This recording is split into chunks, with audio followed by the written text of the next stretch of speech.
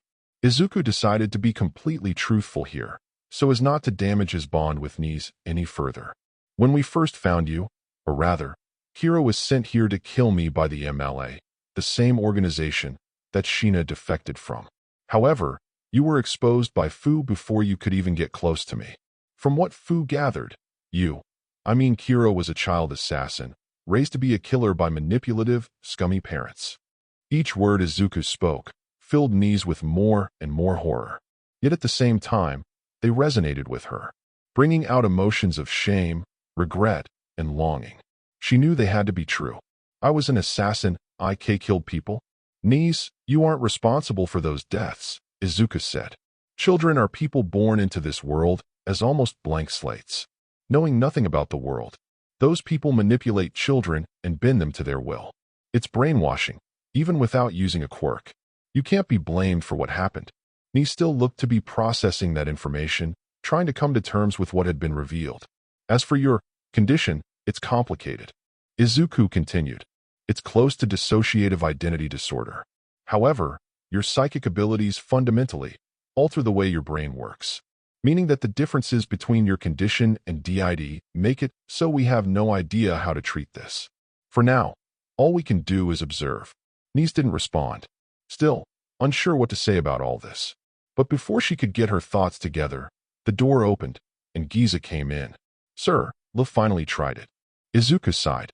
From one thing to the other. It was then that he noticed something unexpected, wounds and rips in Giza's clothes. "He fought back? And hit you?" "The boy's powers are far more formidable than I anticipated, even despite inexperience," Giza explained. "However, he exhausted himself and is now in the infirmary. He should wake up in a couple of hours." "Well, by then Maria should be back from her trip," Izuku said. "I'll have her talk to him about that. Chol told me to tell you that Ms. Maria called and said that she found a new potential employee." Giza revealed, one thing after another. Izuku sighed. "All right, I'll go speak with them. Niz, please take some time to digest what we talked about. Once this is over, I'll get right back to you, okay?" Niz nodded and solemnly walked back to her room. Ugh. The first thing Lu noticed as he regained consciousness was that he was still so damn tired. He struggled to open his tired eyes and found Maria standing over him, looking concerned. "Lu, thank God you're awake. Do you know how worried I was when I came back to find you in the infirmary again?" Maria shouted, sounding utterly exasperated. "Not my fault," Lu defended. "It was that rat Dash. I already know what happened." Maria interrupted him sternly, giving him a harsh glare. "You tried to go back to our time, didn't you?" Lee's eyes went wide. Yeah, obviously. I could totally save him now. I have superpowers. Powers you just learned about and barely know how to use." Maria pointed out while looking like she was trying not to rip out her hair. "Do you even know if you could go back into the past, to begin with?" "Well, I went forward, so why wouldn't I be able to go back?" Lu argued. "Because we don't know if that's how it works," Maria shouted. "Why would you ever assume that traveling through space and time would be that simple?" Maria rubbed her face before taking a deep breath and a good few seconds to gain her composure back. "All right, so let's assume you can travel back to the past, despite the fact that we have no evidence that you can, but let's just assume. You get back to the lab, and then what?" "I beat up those GUN guys and save the DR, Liz said. "Wrong," Maria said. "Because do you remember the condition you were in when we first got here? You were dying. You couldn't even stand. If it weren't for the technology of the Midoriya Foundation, you would have died.